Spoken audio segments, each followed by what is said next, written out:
আপনারা আপনারা সবাই অবগত আছেন যে আগামীকাল ডাকসু নির্বাচন, ঢাকা শহরে বহুল আলোচিত এই নির্বাচন আগামীকাল অনুষ্ঠিত হতে যাচ্ছে। এই নির্বাচন অনুষ্ঠানের ক্ষেত্রে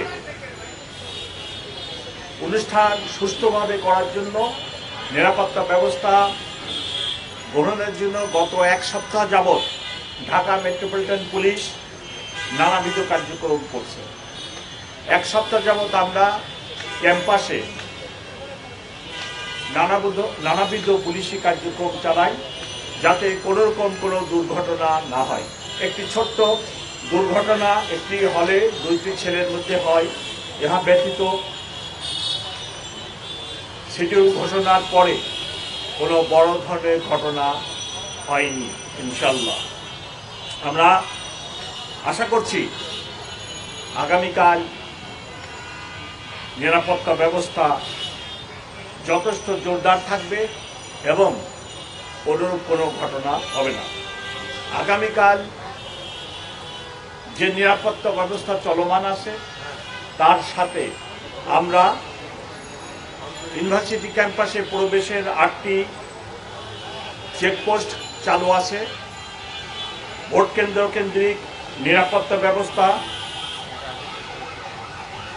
যথেষ্ট পরিমাণে করা হয়েছে। আপনারা সবাই জানেন 8টি ভোট কেন্দ্র। ফুট পেট্রোল বহাল আছে, মোবাইল পেট্রোল বহাল আছে। আমরা আমাদের অফিসারদের সাথে বডি অন ক্যামেরাও যুক্ত করে দিয়েছি।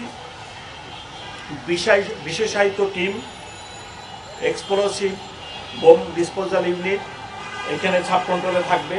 সোয়াট টিম নিয়োগ করব, ক্রাইম সিন ম্যানেজমেন্ট করব যদি কোনো ঘটনা ছোটখাটো কিছু হয়ে যায়। ডিবি সাদা পোশাকে নিয়োজিত থাকবে। আরসোয়ে গেট স্থাপন করা হবে। সিসি ক্যামেরা মনিটরিং সেল করা হবে। স্ট্রাইকিং রিজার্ভ থাকবে।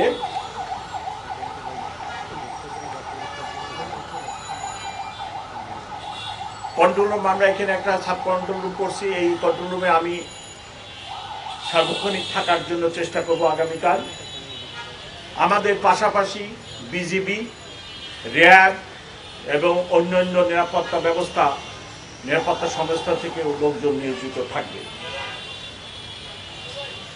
আজকে আমাদের এখানে 1771 জন পুলিশ অফিসার নিয়োজিত আছে। আগামীকাল 2096 জন নিয়োজিত হবে শুধু ঢাকা মেট্রোপলিটন পুলিশ থেকে ইউনিফর্মধারী। এর বাইরে র্যাব, বিজিবি আগামীকাল স্ব বাহিনী নিয়োগ করবে। আমরা আশা করতেছি যে কোনরূপ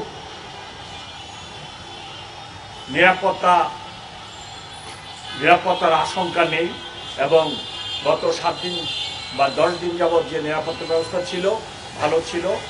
আগামীকালও ভালো থাকবে এবং আগামীকালের পরে 10 তারিখেও কোনো সমস্যা হবে না। আমাদের নিরাপত্তা ব্যবস্থা 10 তারিখ সন্ধ্যা 6টা পর্যন্ত বহাল থাকবে। যদি প্রয়োজন হয় এই সময় আমি আরো বৃদ্ধি করব। ঢাকা ইউনিভার্সিটি কর্তৃপক্ষের সাথে গত 1 মাস যাবৎ সমন্বয় করে এই নিরাপত্তা ব্যবস্থা গ্রহণ করা হয়েছে এবং ওনাদেরকে আমরা সবসময় পুলিশি কার্যক্রম অবহিত করে রাখছি। ঢাকা মেট্রোপলিটন পুলিশের প্রদত্ত ক্ষমতা বলে আমি আজকে রাত 8টা থেকে 11 তারিখ 12টা পর্যন্ত এই ক্যাম্পাসে লাইসেন্সধারী অস্ত্র বহনের উপর নিষেধাজ্ঞা আরোপ করেছে। আজকে রাত 8টা থেকে 11 তারিখ দুপুর 12টা পর্যন্ত যিনাদের লাইসেন্সধারী অস্ত্র আছে ওনারা এটি ক্যারি করতে পারবেন না। এই নিষেধাজ্ঞা আমি ঢাকা মেট্রোপলিটন পুলিশ অর্ডিন্যান্সে যে ক্ষমতা প্রদত্ত আছে আমার উপরে, যে অর্পিত দায়িত্ব আছে সেই দায়িত্ব বলে প্রদান করলাম। আমার বিনীত অনুরোধ থাকবে যিনারা ভোটে অংশগ্রহণ করছেন, ভোটার অথবা অন্য যে কেউ যেন কোনো কারণে আইন হাতে উঠিয়ে না নেন। যদি কোনো ঘটনা হয়, যদি কোনো অবাঞ্ছিত ব্যক্তি এই ক্যাম্পাসে ঢুকে, তাহলে আমার বিনীত অনুরোধ সকলের নিকট যেন অবাঞ্ছিত ব্যক্তিকে বা কোনো কেউ অপরাধ করলে তাকে পুলিশের কাছে সোপর্দ করে। এই ক্যাম্পাস পুরা নিরাপত্তা চাদরে ঢাকা আছে। যেখানে কোনো ছোটোখাটো কোনো কিছু যদি হয়, অতি নিকটেই পুলিশ পাওয়া যাবে। দয়া করে ওনারা যেন নিজেরা আইনকে হাতে তুলে না নিয়ে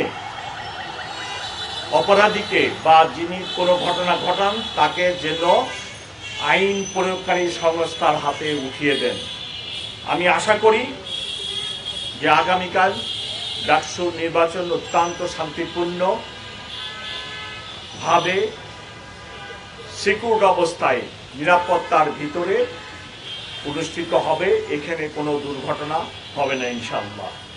আমি সকলকে এই ব্যাপারে আশ্বস্ত করছি। সকলকে অনেক ধন্যবাদ। আমাদের ট্রাফিকের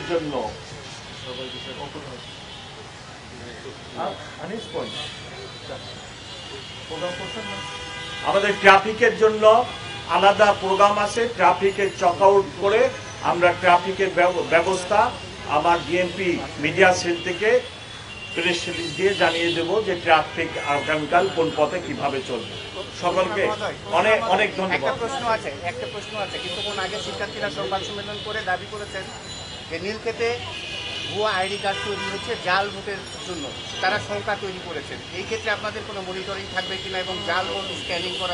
এটা গত বৃহস্পতিবার থেকে আমরা নিউজটা পাইছি, আমাদের ওখানে সিভিল টিম কাজ করতেছে এবং আমরা ব্যবস্থা নিচ্ছি। এটা আমার নলেজ আছে, ব্যবস্থা নিচ্ছি। কমিশনার, কয়েকদিন ধরেই আমরা যেটি লক্ষ্য করছি প্রার্থীরা অভিযোগ করছে সাইবার স্পেসে বিভিন্ন গ্রুপ করে অপপ্রচার। আমার জানা আছে, আমার জানা আছে কয়েকজন প্রার্থীর ফেসবুক হ্যাক হয়েছে, বুলিং সাইবার বুলিং হচ্ছে। আমি জানি, আপনারা জানেন। এটা অত্যাধুনিক একটা যুগ আমরা পার করতেছি। এখানে cyber social media is so strong. এখানে মানে এটা যে একটা কঠিন সময়, সাইবার এবং সোশ্যাল মিডিয়া এত স্ট্রং যে এখানে পরবর্তী জেনারেশন আসবে বা এসে গেছে এআই। এখানে বিকৃত ও ছবি যে ঘটনা হয়নি এইরূপ সোশ্যাল মিডিয়ায় ব্যাপক হারে আসতেছে। আমরা এগুলোর উপরেও কাজ করতেছি। আপনারা যে দুইটা প্রশ্ন করছেন এগুলো আমাদের জানা আছে, আমরা এগুলোর উপরে কাজ করতেছি। আচ্ছা, থ্যাংক ইউ।